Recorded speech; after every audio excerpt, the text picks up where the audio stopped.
Tudo tá bem aí? Tô.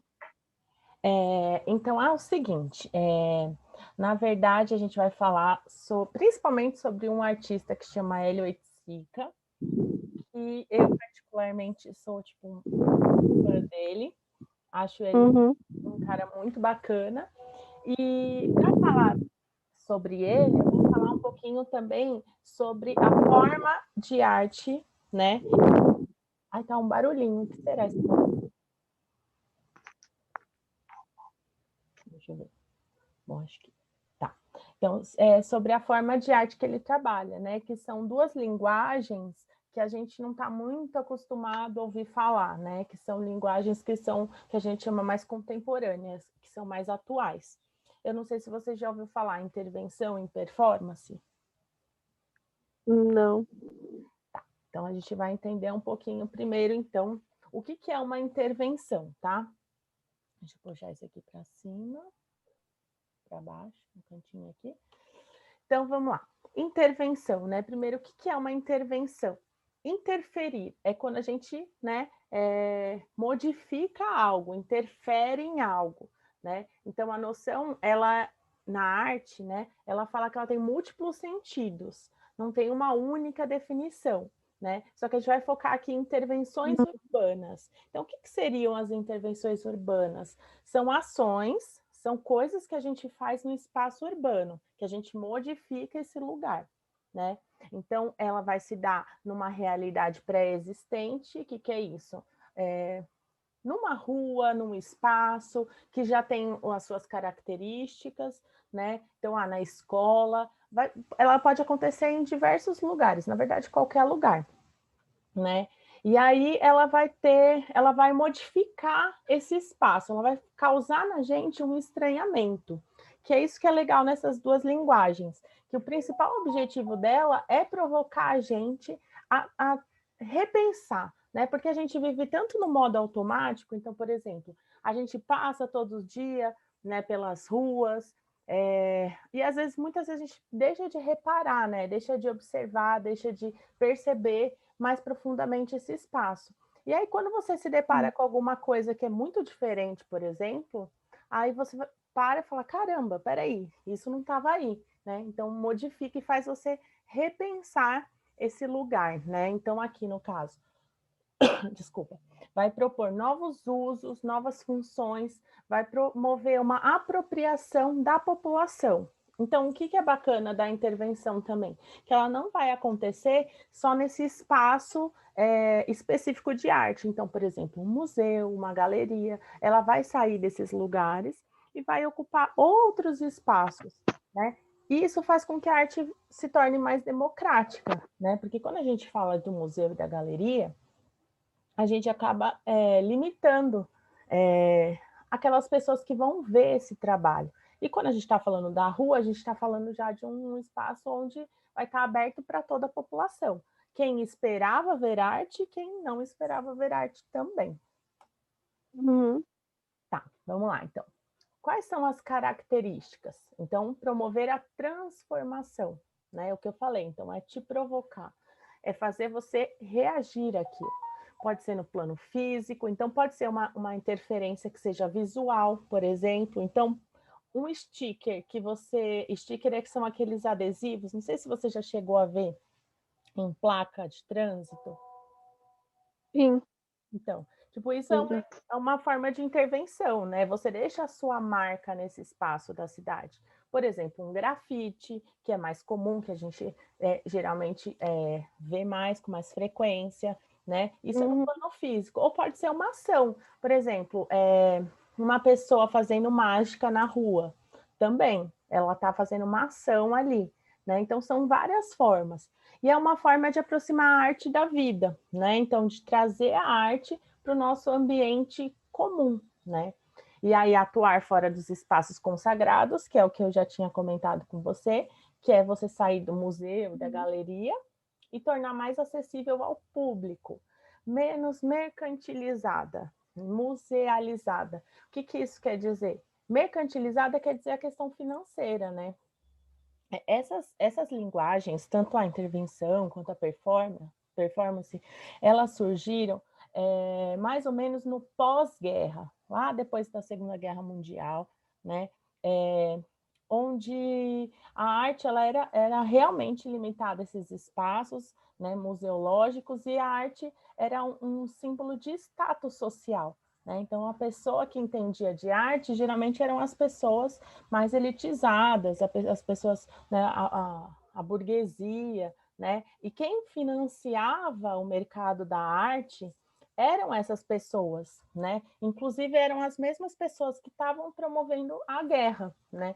Por que que os artistas resolveram criar uma nova forma de arte, né?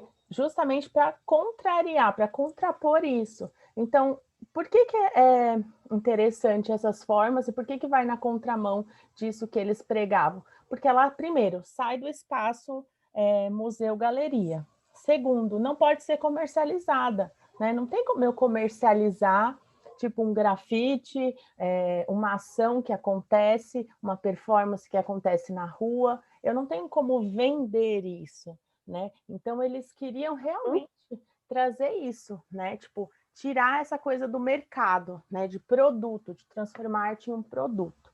Deu para entender mais ou menos essa parte? Entendeu? Tá. Então, aqui ela usa várias linguagens, né?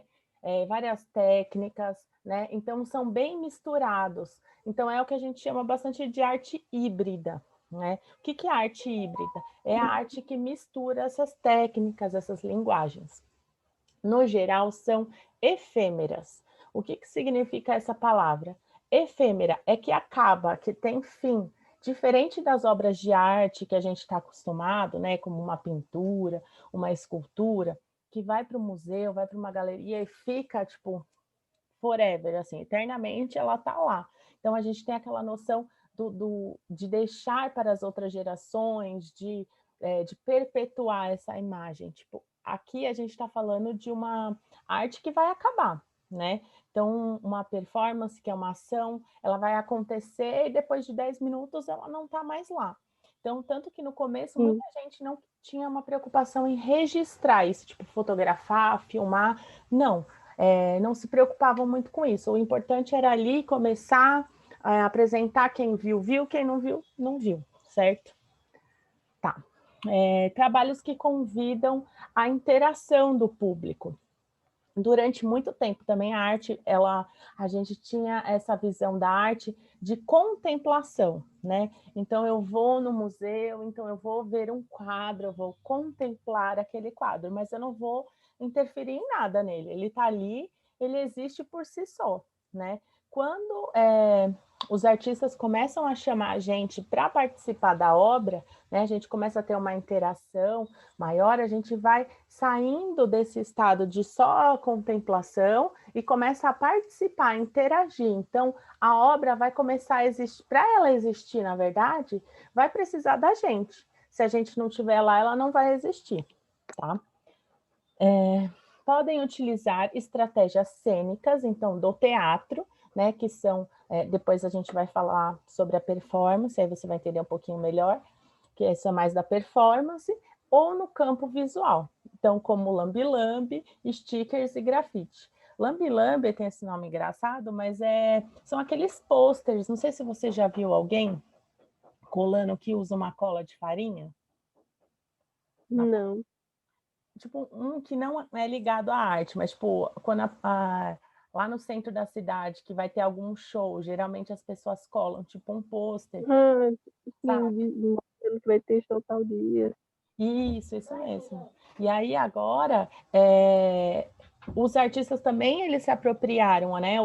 Também, se você... Aqui mais na Zona Norte, acho que talvez não tenha tanto, né? Mas se você vai para o centro ali, né, da cidade, você vai ver vários trabalhos, tipo, não sei se esse você já deve ter visto, que é Não Existe Amor em SP, que é colado, assim, que tem Já. vários posters, que é o Lambi Lambi. Então, é uma forma também de você fazer arte e colar pela cidade.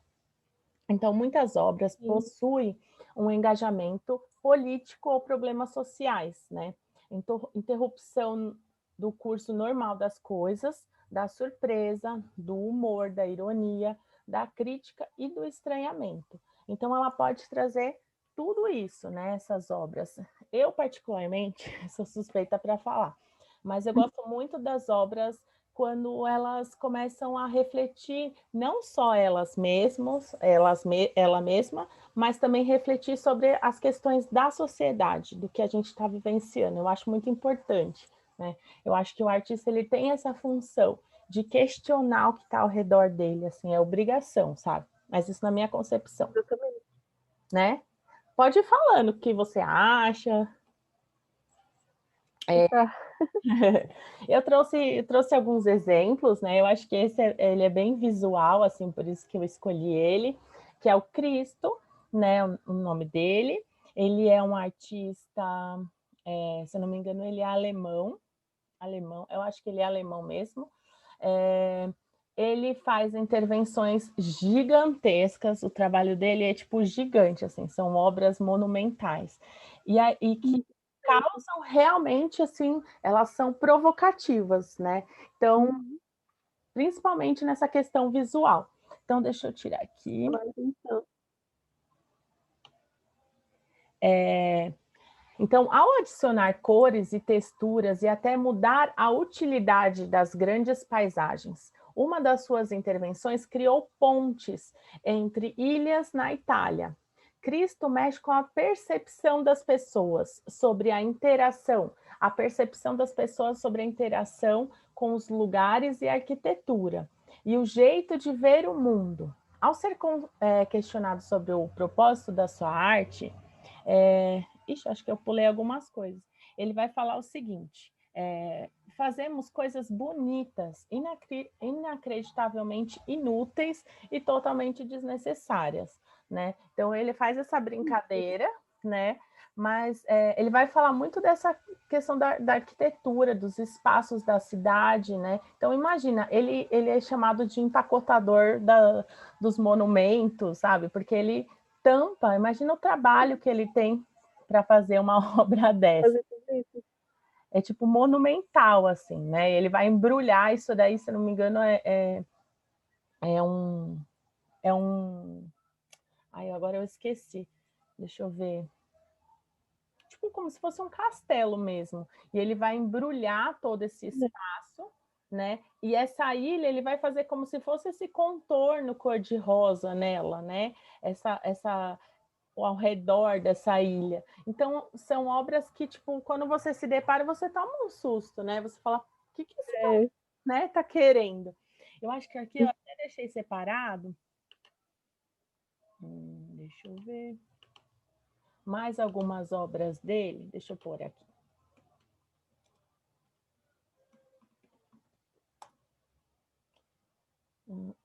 Tá vendo? É o artista plástico que embrulhava, ele tem, tipo, esse...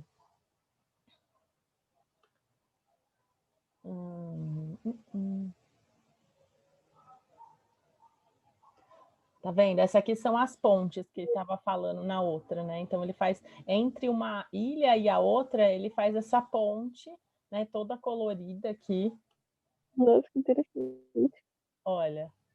E sabe o que também é bacana? É porque assim, a gente de um tempo para cá, mais ou menos de 1945, né, que foi quando acaba a Segunda Guerra Mundial, os artistas eles começam a uma ideia de arte que não necessariamente ele precisa executar com as próprias mãos, né? Então antes a gente tinha a ideia do artista que produzia, então ele era o pintor, ele que pintava tudo, ele que fazia tudo, e aqui agora não. O artista ele tem a ideia, o que a gente chama de arte conceitual, né? Ele tem a ideia, então ele teve a ideia, né, de ligar aqui essas duas ilhas, mas não necessariamente foi ele que construiu isso, né?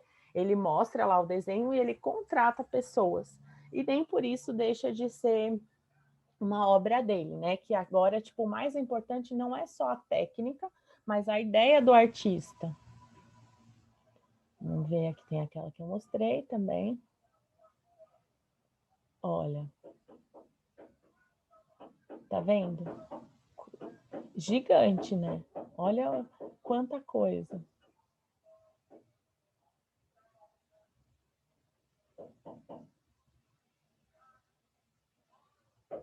Tá dando para ver aí?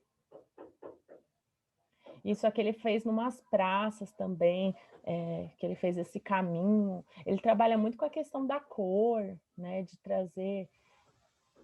Aqui ele embrulhou como chama isso aqui? Ó, em 64 mudou-se para Central Park, foram colocados no cartão postal 7.500 portões de diferentes tamanhos, com tecidos e cores. Esse é o de cima, a cor mostarda.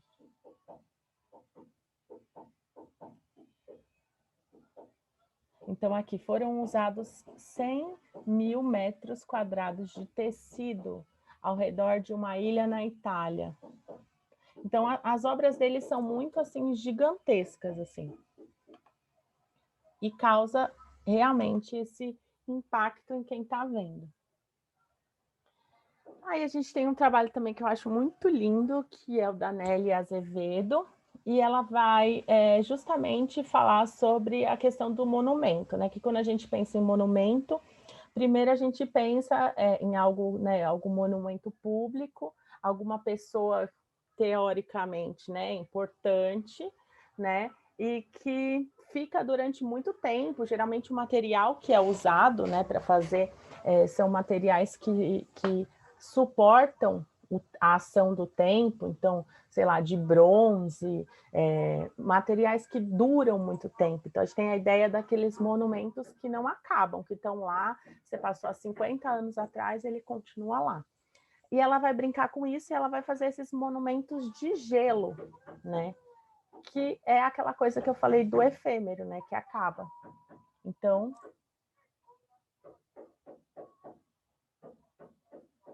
tá dando para ouvir aí? Então, que acaba, né? Então, são mini esculturas que vão se derretendo. Então, ela tem um tempo de duração que é um tempo reduzido, tá?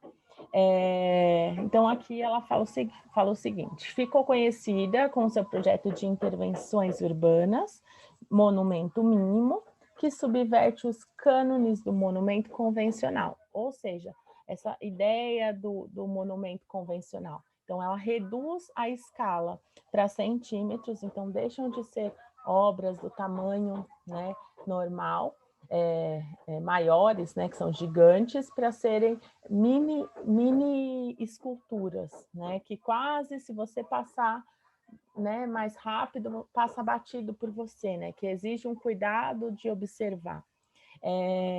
E substitui pessoas ilustres por cidadãos comuns, né? Não só esse, como outras obras que ela tem também, ela não vai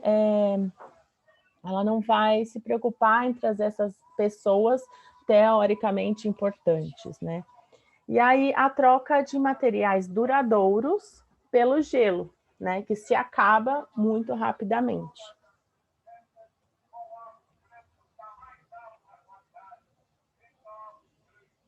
Aí a gente tem aqui mais dois, só um minutinho. A gente tem aqui mais dois projetos, né? Esse projeto do guarda-chuva, que também é esse outro projeto, acho que é Filthy Looker e Pedro Estrelas, tá? E aí a gente vai entrar um pouco agora na questão da performance. Só um minutinho. Deixa eu ver aqui. Sim.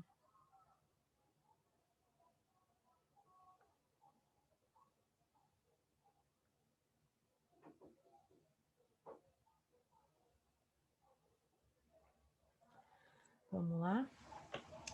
A performance, tá? Que é uma linguagem também que vai surgir mais ou menos no mesmo momento que essa linguagem da intervenção urbana. Ela vai trazer elementos, vai combinar vários elementos, né? Então, elementos do teatro, elementos das artes visuais e da música, tá? Nesse sentido, a performance liga-se ao happening, né? Que é uma outra forma de falar sobre a mesma coisa, né? Na verdade, alguns autores, eles diferenciam o happening da performance, mas eles são bem próximos, assim, tá? No caso, quando eles separam as duas coisas, eles colocam o happening como uma proposta onde o espectador participa da obra. Já a performance, geralmente não há uma participação do público, mas isso é uma das teorias, e assim, eu acho que ela está meio ultrapassada. Eu acho que, no geral, existem várias performances que, inclusive, têm a participação do público, tá? Mas é só uma das teorias. Características da performance. Eu vou falar brevemente, porque no segundo ano vocês vão ter uma aula mais aprofundada sobre performance. Eu só estou falando um pouco sobre essas duas linguagens de intervenção e performance, para a gente entrar na obra do Hélio e entender um pouquinho melhor, tá? Então, primeiro, é uma linguagem híbrida, como a gente já falou, então ela vai misturar vários elementos, várias linguagens da arte. Ela não tem um lugar apropriado para acontecer, ela pode acontecer tanto nesses espaços sagrados, né, no museu, na galeria, mas ele pode acontecer também em espaço público, em outros locais, né, não tem uma restrição. No geral, existe o registro, né? Mas a ideia inicial da performance era que ela acontecesse e acabasse, né? Porque ela não pudesse ser comercializada. Mas como a gente tem essa questão de manter essa imagem, manter essa ação, essa obra, a gente costuma registrar de alguma forma. Então, muitas vezes por fotografia ou por vídeos, né? Mas a ideia mesmo é que ela seja efêmera, ou seja, que acaba.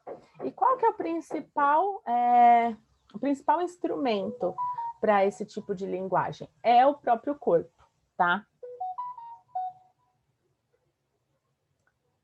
Bora lá, então. Eu vou falar um pouquinho da Marina Abramovic, que também sou muito suspeita para falar, que é uma das artistas também que eu mais gosto. Ela trabalha basicamente com performance, e ela traz dois questionamentos, aliás, alguns questionamentos ao longo da carreira dela, né? O primeiro questionamento é em relação ao corpo. O quanto o nosso corpo aguenta, né? O que o nosso corpo é capaz de suportar, né? Então, ela vai falar muito da questão da dor, por exemplo. Ela tem várias obras em que ela se coloca em risco, em que ela se coloca com a dor mesmo, né? Vou até mostrar aqui para vocês, que eu acho que eu separei.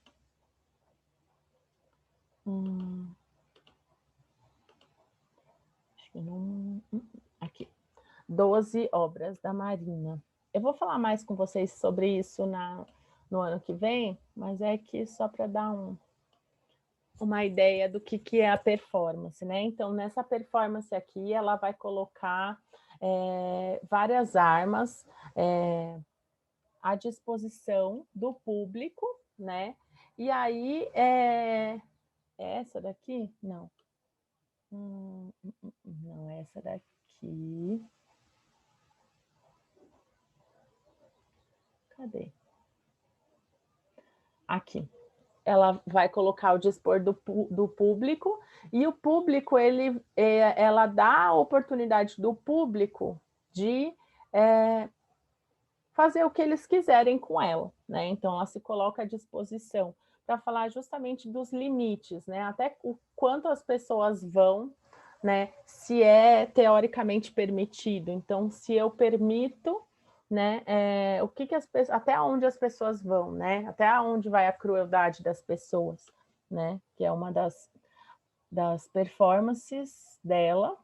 Essa outra, ela faz uma performance onde ela pega as facas e ela vai fazendo, sabe, passando entre os dedos, assim, para falar justamente, vai trocando de faca e de mão. Aqui também ela se coloca no centro, né, de uma estrela de fogo. Até, se eu não me engano, foi nessa obra que ela foi ela precisou ser hospitalizada por conta da fumaça, né, que ela acabou inalando. Então, ela sempre se coloca nesse risco. Aqui ela vai falar muito, é uma obra que eu acho muito boa, assim, que ela tá com um pente, tipo, de ferro, e ela vai escovar o cabelo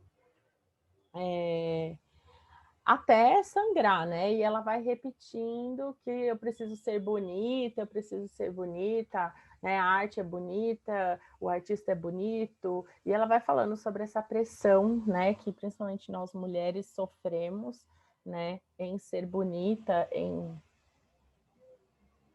E aí, depois, ela vai trazer outros questionamentos, né? Que envolvem, ela traz muita relação pessoal, a vida dela nas obras, que a relação dela com Woolley, que foi o marido dela durante muitos anos, né? E eles durante todo o tempo que eles foram casados, eles criaram várias obras juntos. E ela vai falar muito sobre a relação, né? De como funciona aqui. Então, aqui eles prenderam o cabelo dele com o cabelo dela e eles puxavam um em cada direção.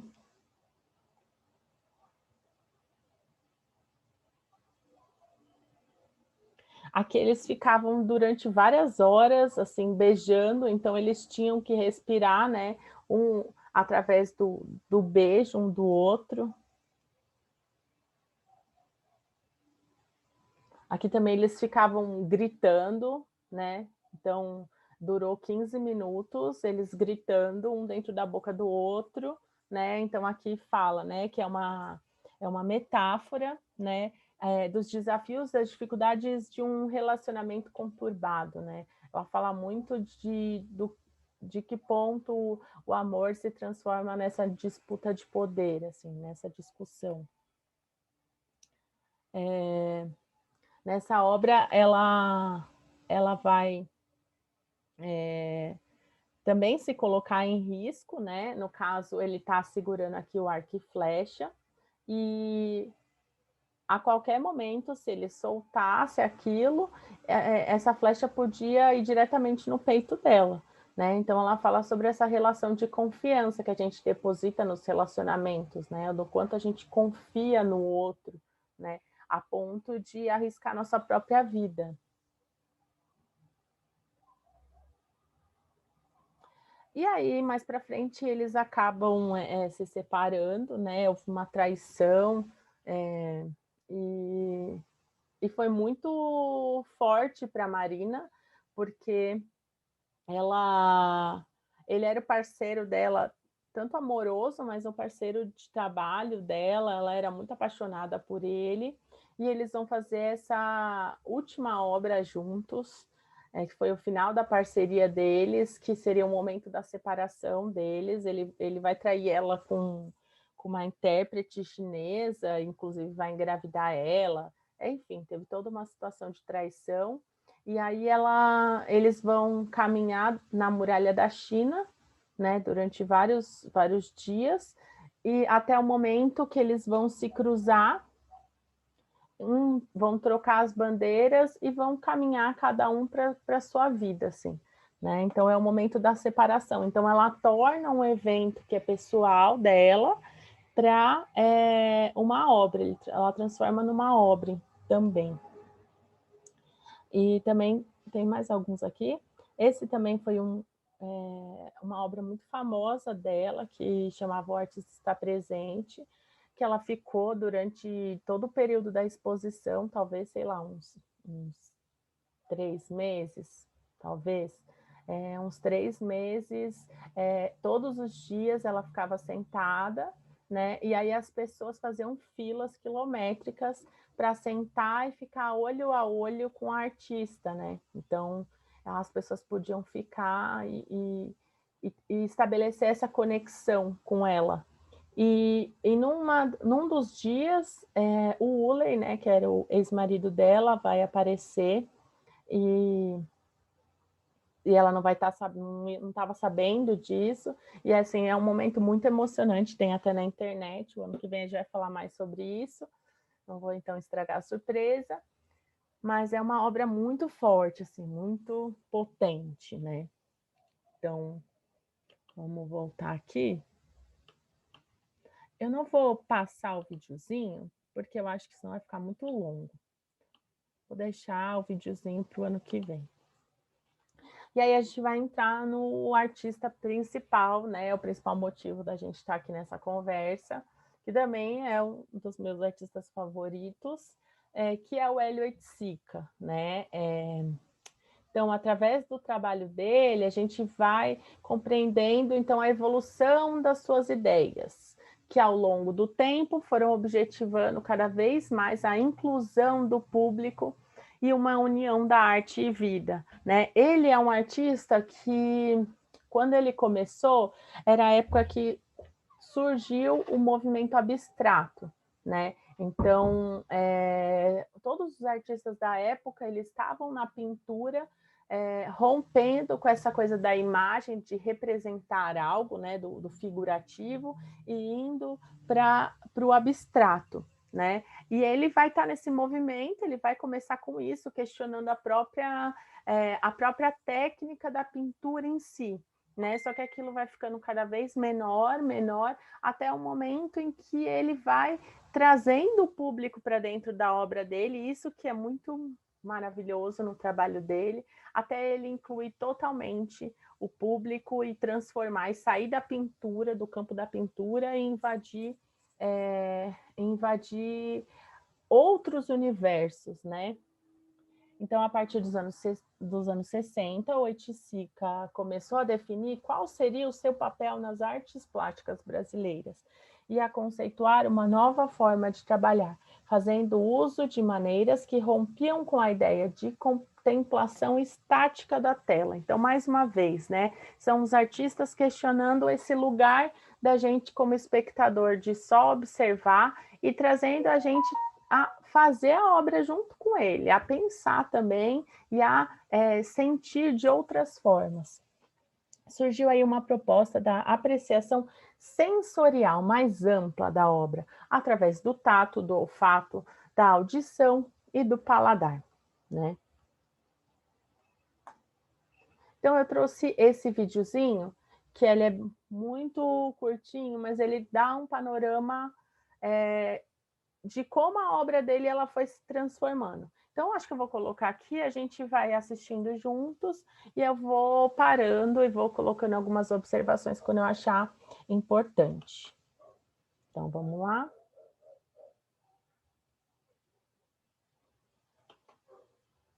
Tente acompanhar. Tá?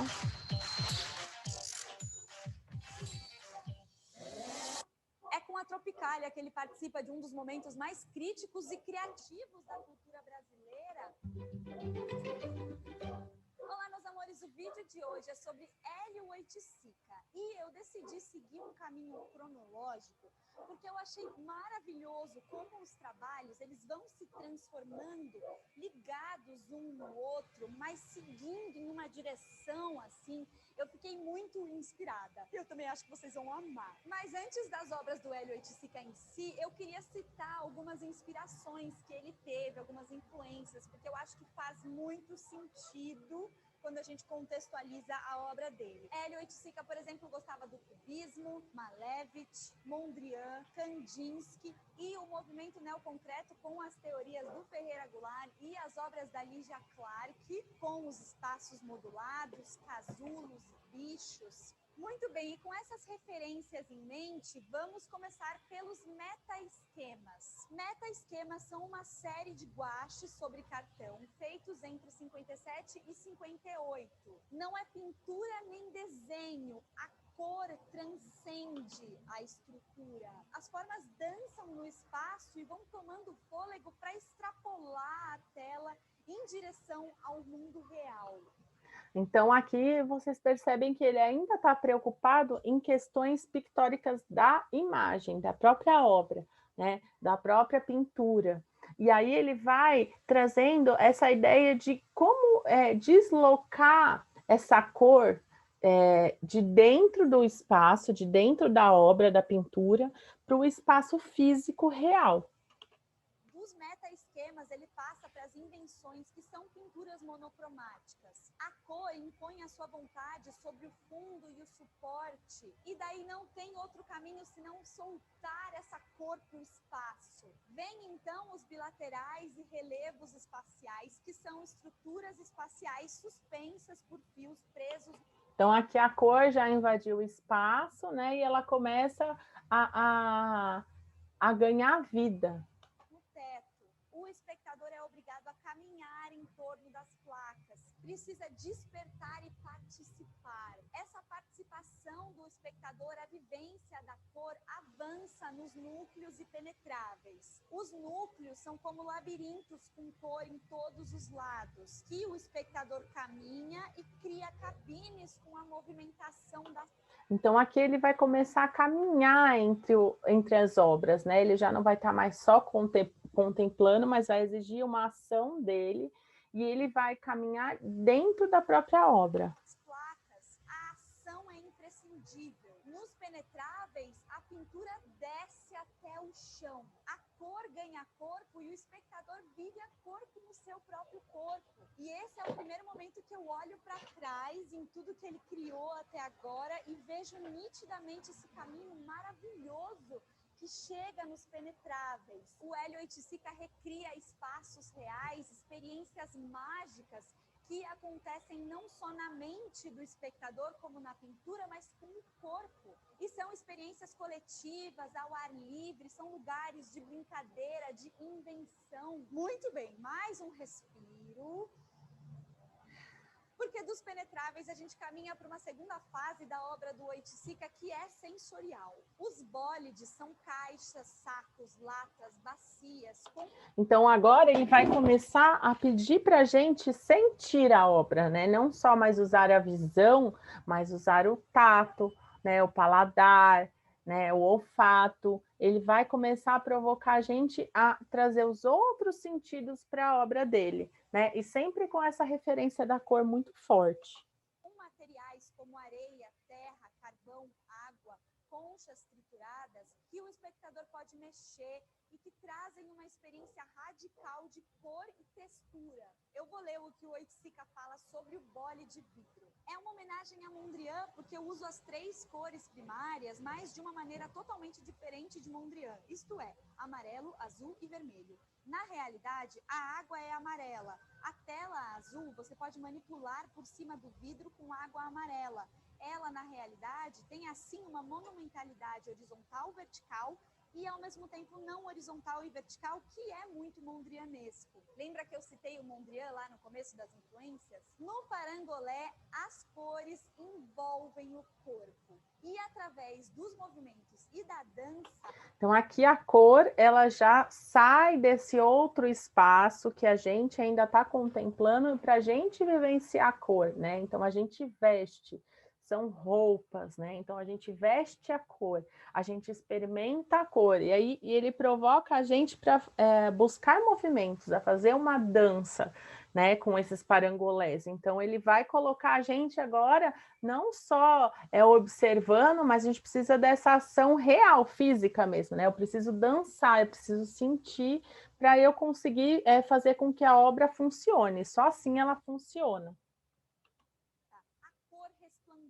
No espaço. Você veste a obra e o corpo passa a fazer parte dela. Uma coisa não se separa mais da outra. As capas, elas são extensões do corpo mais do que objetos de vestir. O parangolé é a descoberta do corpo e da dança, início de uma experiência social definitiva. Antes de mais nada, é preciso esclarecer que o meu interesse pela dança, pelo ritmo, no meu caso particular, o samba, me veio de uma necessidade de desintelectualização, de desinibição intelectual, da necessidade de uma livre expressão, já que me via ameaçado na minha expressão de uma excessiva intelectualização. O Oiticica viveu na Mangueira, foi passista da Estação Primeira e escolheu o morro como local de muitas das suas manifestações. Ele se apropria do cotidiano do morro, a arquitetura, a relação social, a experiência comunitária, o ritmo de...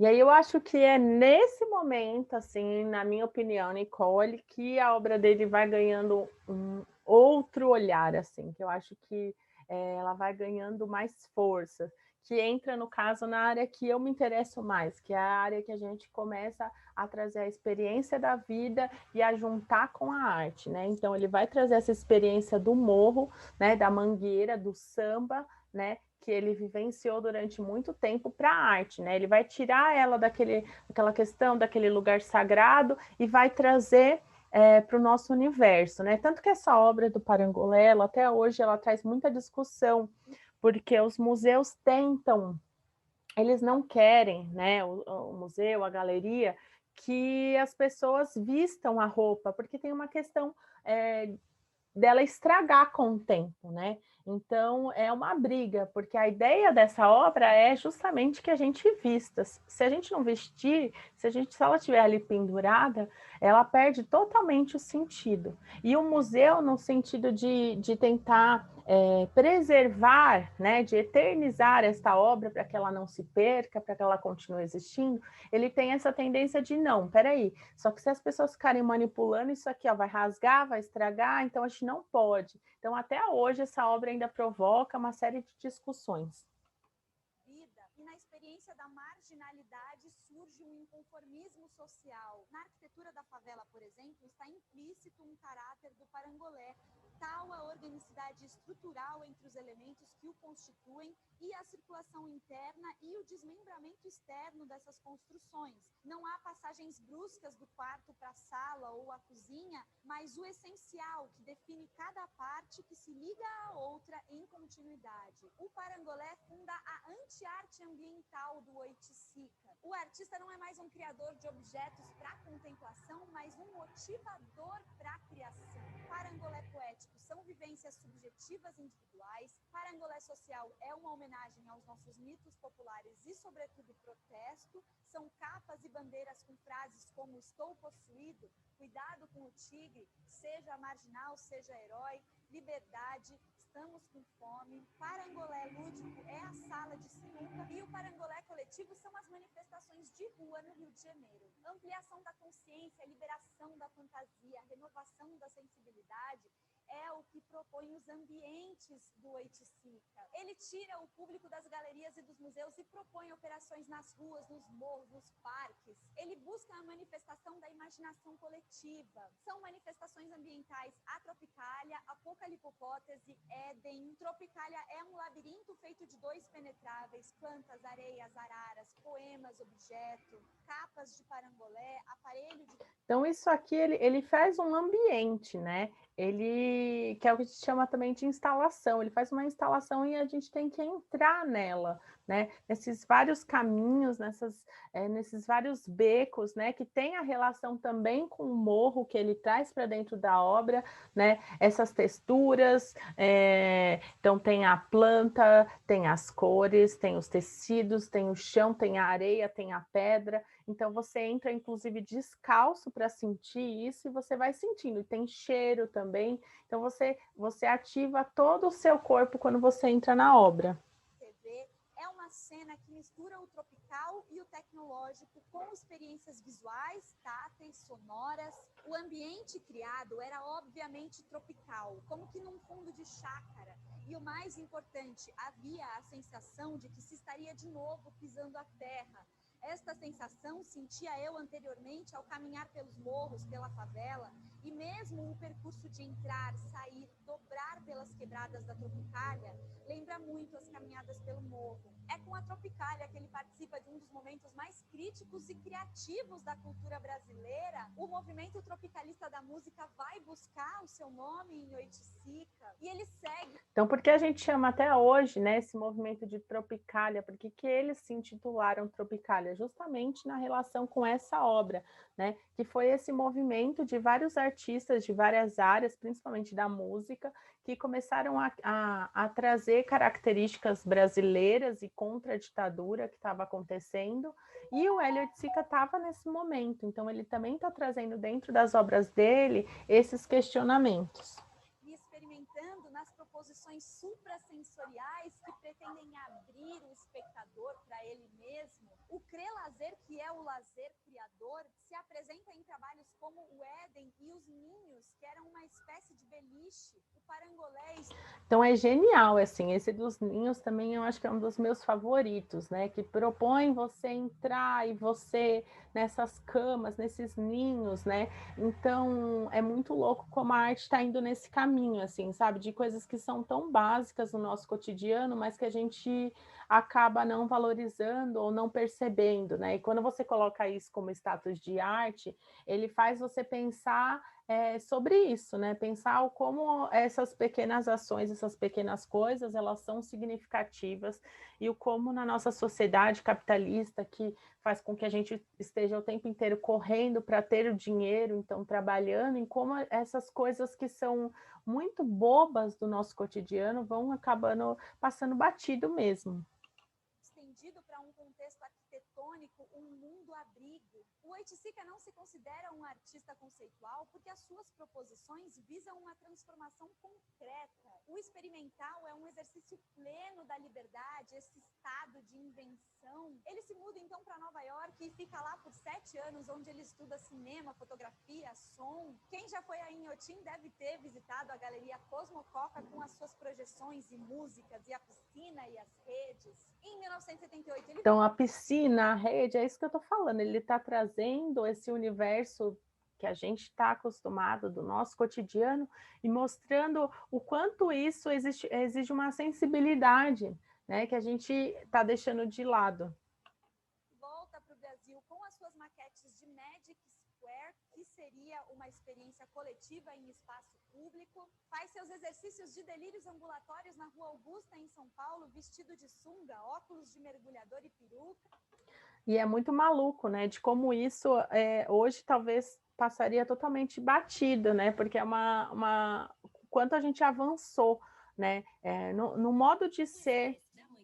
Só um minutinho. E seu último acontecimento é no Morro da Mangueira. Então, no nosso modo de ser mesmo, né? Então, quanto a gente avançou, quanto hoje a gente tem uma liberdade, por exemplo, para caminhar com uma peruca e com uma cueca, e hoje talvez isso não surpreenderia, né? Mas naquele momento, né, que existia, era justamente pós-ditadura militar, tal, aquilo já foi um avanço, né? Aquilo já foi um choque para a sociedade, né? Então aquilo chocava, as pessoas olhavam aquilo, aquela pessoa, aquilo já era uma provocação, né? Hoje talvez a gente precisasse de muito mais para conseguir provocar, né? 1980, um esquenta para o carnaval. O Oiticica morre em março de 1980, aos 42 anos, e deixa a gente muito curioso para saber o que viria na sequência de tudo isso. Ai, chegou a ficar emocionada. Esse livro aqui é um mergulho na obra do Oiticica. Para quem quiser se aprofundar mais e pesquisar, fica aqui a minha dica. Eu achei uma leitura maravilhosa. E bom, me digam aqui nos comentários que outros...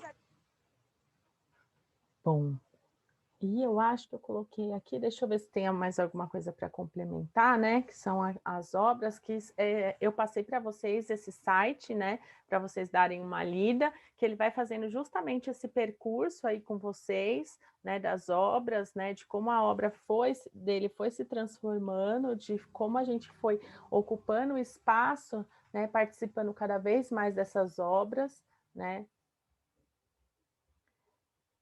Essa também é uma bandeira muito importante que até alguns artistas na época usaram e houve uma censura, né, que é o seja marginal, seja herói, né?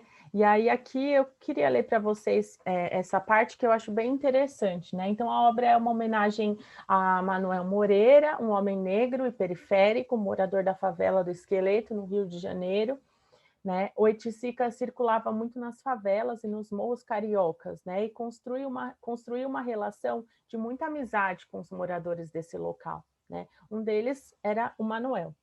Conhecido pelo apelido de Cara de Cavalo, o Manuel foi acusado de assassinar um policial e passou a ser perseguido por uma das primeiras organizações criminosas formadas por policiais, que hoje a gente conhece bem, que no caso é a milícia, né? Sendo executado em 64 com mais de 50 tiros.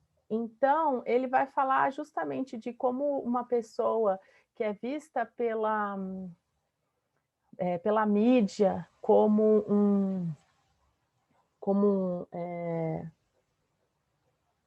alguém perigoso para a sociedade, ele vai falar sobre justamente o contrário, né? Como era esse cara que ele conversava, conhecia, convivia, né? Esse outro lado. E aí ele vai criar essa bandeira do seja marginal, seja herói, né? Então, 4 anos depois, Hélio realiza a bandeira poema, que traz a imagem do cara de cavalo morto e a frase seja marginal, seja herói. O trabalho ganhou destaque como um protesto e deu impulso ao que se chamou de marginalia, ou cultura marginal, que permeou as artes brasileiras no final dos anos 60 e 70, né? Que é muito foda, assim. Então, aqui o Tropicália, que a gente já falou. Os ninhos, que eu também comentei, que são demais, né? Aqui a performance. Enfim, acho que aí a gente consegue ter uma visão bem bacana deixa eu parar aqui. Da obra dele, né? Uma visão geral, assim. Eu espero que vocês tenham gostado, né? Fiquei um pouco triste que a gente teve só a Camila aqui, mas também acho que ela teve um problema e caiu. Mas eu estou gravando essa aula e eu vou disponibilizar para vocês. Eu espero que vocês gostem, que ajude vocês, né? E no próximo ano a gente se vê e dá continuidade nisso tudo, tá bom? Um beijo para vocês, fiquem bem e até mais.